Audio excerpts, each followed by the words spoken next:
നമസ്കാരം. ഉപനിഷത്ത് പഠനത്തിന്റെ ഭാഗമായിട്ടുള്ള പ്രശ്നോപനിഷത്ത് പഠനം ഇന്ന് രണ്ടാമത്തെ ദിവസമാണ്. ആദ്യത്തെ ദിവസം ഉപനിഷത്തുക്കളെ പറ്റി പൊതുവായി ചിലത് പറഞ്ഞു. വേദങ്ങളെ തന്നെ 4 ഭാഗങ്ങളായിട്ട് സംഹിത, ബ്രാഹ്മണം, ആരണ്യകം, ഉപനിഷത്ത്, ഇങ്ങനെ അവയുടെ വിഷയം അനുസരിച്ച് വേദങ്ങളെ 4ആയി തിരിക്കാം. അതൊക്കെ വിശദമായിട്ട് കഴിഞ്ഞ ദിവസം പറഞ്ഞു.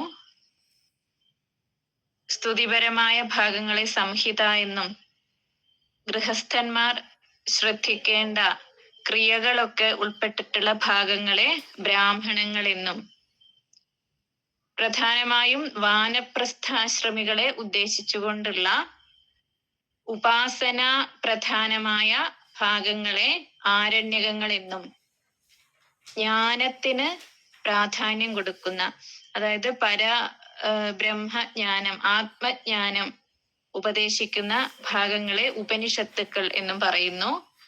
വേദാന്തം എന്നും പറയും ഉപനിഷത്തിനെ. വേദത്തിലെ ഏറ്റവും പ്രധാനപ്പെട്ട ഭാഗം ആയതുകൊണ്ട് തന്നെ വേദാന്തം എന്ന് പറയും. ഇങ്ങനെ പ്രസിദ്ധങ്ങളായിട്ട് 10 ഉപനിഷത്തുക്കളുണ്ട്. ഉപനിഷത്തുക്കൾ ധാരാളമുണ്ട്. 1008 ഉണ്ട് എന്ന് പറയും, 108 ഉണ്ട് എന്ന് പറയും. ഇതിൽ എല്ലാ ഉപനിഷത്തുക്കളൊന്നും നമുക്കിപ്പോൾ ലഭ്യമല്ല. നമുക്കിപ്പോൾ ലഭ്യമായ കുറച്ച് ഉപനിഷത്തുക്കൾ മാത്രമേ ഉള്ളൂ. അതിൽ 10 എണ്ണം വളരെ പ്രസിദ്ധമാണ്. ദശോപനിഷത്തുക്കൾ എന്ന് പറയും. ഈശാവാസ്യോപനിഷത്ത്, കേനോപനിഷത്ത്, കഠോപനിഷത്ത്, പ്രശ്നോപനിഷത്ത്, മുണ്ടകോപനിഷത്ത്, മാണ്ഡൂക്യോപനിഷത്ത്, തൈത്തിരീയോപനിഷത്ത്, ഐതരേയോപനിഷത്ത്, ഛാന്തോഗ്യോപനിഷത്ത്, ബൃഹദാരണ്യകോപനിഷത്ത്, ഇങ്ങനെ 10 ഉപനിഷത്തുക്കളെ ഒരുമിച്ച് ദശോപനിഷത്ത് എന്ന് പറയും. ഇതുകൂടാതെ ശങ്കരാചാര്യർ ശ്വേതാശ്വേതരോപനിഷത്തിനു കൂടി ഭാഷ്യം എഴുതിയിട്ടുണ്ട്. അതുകൊണ്ട് തന്നെ ശ്വേതാശ്വേതരോപനിഷത്തും വളരെ പ്രസിദ്ധമാണ്. ഇതുകൂടാതെ തന്നെ ധാരാളം ഉപനിഷത്തുക്കൾ ഉണ്ട്. അതിൽ ചില ഉപനിഷത്തുക്കളുടെ പഠനമാണ് നമ്മൾ ആരംഭിച്ചിരിക്കുന്നത്. ഇതിൽ പ്രശ്നോപനിഷത്ത് അഥർവവേദത്തിന്റെ ഭാഗമായിട്ട് ഉള്ളതാണ്. അഥർവവേദത്തിലെ പിപ്പലാദ ശാഖയിൽ ഉൾപ്പെട്ട ഒരു ഉപനിഷത്താണ് പ്രശ്നോപനിഷത്ത്. പ്രശ്നം എന്നുള്ള വാക്കിന് ചോദ്യം എന്നാണ് അർത്ഥം. ഒരു ചോദ്യം ചോദിക്കുന്ന സമയത്ത് നമ്മളൊരു വിഷയത്തിന്റെ മേൽ കൂടുതൽ ചിന്തിക്കുകയാണ്, അതിൽ ഗവേഷണം നടത്തുകയാണ്, അതിൽ അന്വേഷണം നടത്തുകയാണ്. അപ്പൊ അതുകൊണ്ട് തന്നെ പ്രശ്നം എന്നാണ് പറയുക. അപ്പൊ നമ്മുടെ മനസ്സിലൊരു ചോദ്യം ഉണ്ടാവുന്നു എങ്കിൽ, ഇപ്പൊ നമ്മൾ സാധാരണ ഇപ്പൊ മലയാളത്തില് ഇപ്പൊ നമ്മൾ ഉപയോഗിക്കുന്നത് പ്രശ്നം എന്ന് പറഞ്ഞാൽ എന്തോ ഒരു അപകടം, അല്ലെങ്കിൽ അവിടെ എന്തോ ഒരു വിഷമം ഉണ്ടായി, ആ അർത്ഥത്തിലാണ്, ഒരു പ്രോബ്ലം എന്നുള്ള അർത്ഥത്തിലാണ് നമ്മൾ പറയാറ്. യഥാർത്ഥത്തിൽ ഒരു ചോദ്യം ഉണ്ടാവുന്ന സമയത്ത് അത് തന്നെയാണ് സംഭവിക്കുന്നത്. ഇപ്പൊ നമുക്ക് എന്തിനെ പറ്റിയെങ്കിലും സംശയം ഉണ്ടാവുന്നു, കൂടുതൽ അറിയണം എന്ന് ആഗ്രഹിക്കുന്നു, അപ്പൊ അതൊരു പ്രശ്നം ആണ്. ഇങ്ങനെ ചോദ്യം എന്നാണ് അർത്ഥം. അപ്പൊ ഇവിടെ പ്രശ്നോപനിഷത്തില് 6 ശിഷ്യന്മാർ ഒരു ഗുരുവിനോട് ചോദിക്കുന്ന പ്രശ്നങ്ങൾ, ചോദ്യങ്ങൾ, 6 ചോദ്യങ്ങൾ, അതാണ് ഇവിടെ പ്രതിപാദ്യം. അതുകൊണ്ടാണ് പ്രശ്നോപനിഷത്ത് എന്ന് പറയുന്നത്. അപ്പൊ ഇത്രയും നമ്മൾ ആമുഖമായിട്ട് കഴിഞ്ഞ ക്ലാസ്സിൽ പറഞ്ഞു. എല്ലാ ഉപനിഷത്തുക്കളും തുടങ്ങുന്നത് ശാന്തി മന്ത്രത്തോടു കൂടിയാണ്. അഥർവവേദത്തിന്റെ ശാന്തി മന്ത്രമായിട്ടുള്ള ഭദ്രം കർണേഭി ശൃണുയാമ ദേവാഹ ഭദ്രം പശ്യേമാക്ഷഭിര്യചത്രാഹ സ്ഥിരൈരംഗൈസ്തുഷ്ടുവാംസ്തസ്തനൂഭിർ വ്യശേമ ദേവഹിതം യദായുഹു. ഈ മന്ത്രത്തോടു കൂടി തുടങ്ങി എപ്പോഴും നമ്മൾ ഓർത്തിരിക്കേണ്ട, അല്ലെങ്കിൽ നമ്മൾ മനസ്സിൽ പ്രാർത്ഥിക്കേണ്ട ഒരു കാര്യമാണ് ഇതിലൂടെ പറയുന്നത്. നമ്മുടെ ചെവികളെ കൊണ്ട് എപ്പോഴും നല്ലത് മാത്രം കേൾക്കാൻ ഇടവരട്ടെ. മംഗളകരമായിട്ടുള്ളത്. മംഗളം എന്നുള്ള വാക്കിന് എന്താണ് അർത്ഥം? നമുക്ക് നല്ലത് തരുന്നത്, നല്ലത് ഉണ്ടാക്കുന്നത് എന്നുള്ള അർത്ഥം. മംഗളകരമായ കാര്യം എന്ന് പറയല്ലോ. അപ്പൊ ഭദ്രം മംഗളം. എപ്പോഴും നമുക്ക് നല്ല കാര്യങ്ങൾ മാത്രം കേൾക്കാൻ ഇടവരട്ടെ, നല്ലത് മാത്രം കാണാൻ ഇടവരട്ടെ. നമുക്ക് എത്രത്തോളം ആയുസ്സുണ്ടോ ആ ആയുസ് വരെ, ആ ആയുസ് അവസാനിക്കുന്നത് വരെ നമ്മുടെ എല്ലാ അവയവങ്ങളെ കൊണ്ടും നല്ല രീതിയിൽ ജീവിക്കാൻ കഴിയട്ടെ. സ്ഥിരങ്ങളായിട്ടുള്ള അവയവങ്ങളെ കൊണ്ട്. ഇപ്പൊ നമ്മുടെ ശരീരത്തിനൊന്നും യാതൊരു കേടുപാടും വരാതെ നല്ല കാര്യങ്ങൾ ചെയ്തുകൊണ്ട് ജീവിക്കാൻ ഇടവരട്ടെ. പിന്നീട് എല്ലാ ദേവന്മാരും നമുക്ക് മംഗളമരുളട്ടെ എന്ന് പ്രാർത്ഥിക്കുന്നു. സ്വസ്തിന ഇന്ദ്രോ വൃദ്ധശ്രവാഹ സ്വസ്തിന പൂഷാ വിശ്വവേദാഹ സ്വസ്തിന സ്താർക്ഷ്യോ അരിഷ്ടനേമി സ്വസ്തിനോ ബൃഹസ്പതിർദധാതു.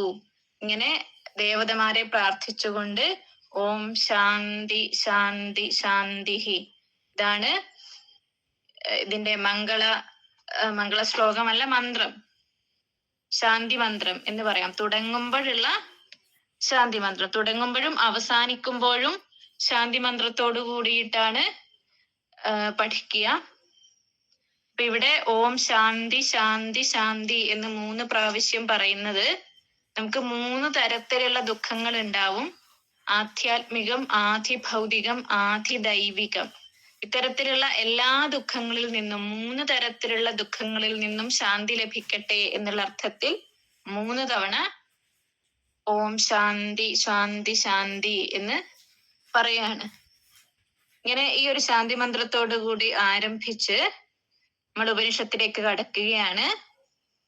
6 ശിഷ്യന്മാർ, അവര് സമിപ്പാണികളായിട്ട്, ചമതയോടു കൂടിയവരായിട്ട് ഒരു ഗുരുവിനെ തിരഞ്ഞു നടക്കുകയായിരുന്നു.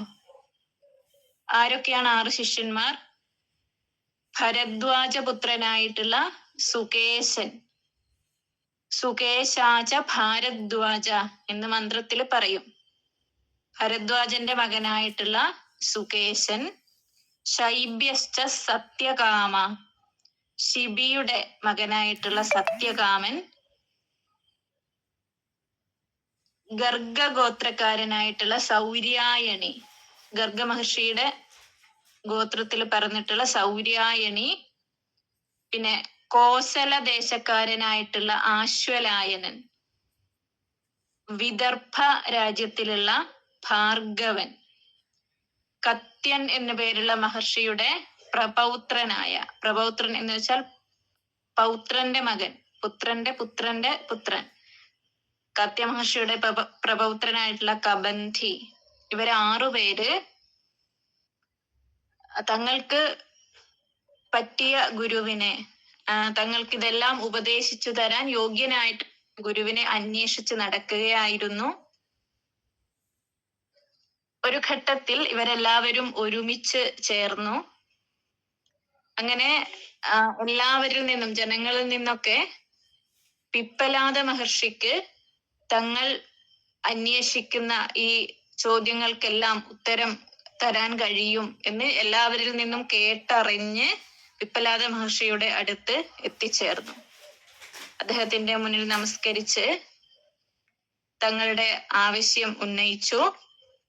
മഹർഷി എന്താണ് പറഞ്ഞത്? താൻ സ ഋഷിരുവാച, ഋഷി പറഞ്ഞു, ഭൂയ ഏവ തപസാ ബ്രഹ്മചര്യേണ ശ്രദ്ധയാ സംവത്സരം സംവത്സ്യഥ. പൊതുവെ നമുക്ക് ആരെങ്കിലും നമ്മളോട് എന്തെങ്കിലും ചോദിക്കുന്നു എന്ന് കാണുമ്പോൾ നമുക്കൊരു, അവരുടെ മുന്നിൽ ഒന്ന് വലിയ ആളാവാനുള്ള ഒരു ത്വരയാണ് സാധാരണക്കാർക്കൊക്കെ ഉണ്ടാവുക. എന്തെങ്കിലും ചോദിക്കുമ്പോഴേക്ക് ഞാൻ പറഞ്ഞു തരാം എന്ന് പറഞ്ഞിട്ട് നമ്മുടെ ഉള്ളിലുള്ള എല്ലാ അറിവും അവരുടെ മുന്നിലേക്ക് ഇട്ടുകൊടുക്കാനുള്ള ഒരു വ്യഗ്രത ഉണ്ടാവും. പക്ഷെ ഗുരുക്കന്മാര് അങ്ങനെയല്ല. അവരോട് പറഞ്ഞു, ഭൂയ ഏവ, വീണ്ടും, നിങ്ങൾക്ക് വീണ്ടും തപസ് കൊണ്ട്. ഇവിടെ വീണ്ടും എന്ന് പറയാൻ കാരണം അവർക്ക് തപസ്സുണ്ട്, ശ്രദ്ധയുണ്ട്, ബ്രഹ്മചര്യമുണ്ട്, ഇതൊക്കെ ഉണ്ട്. എങ്കിലും വീണ്ടും വീണ്ടും നിങ്ങള് തപസ് കൊണ്ടും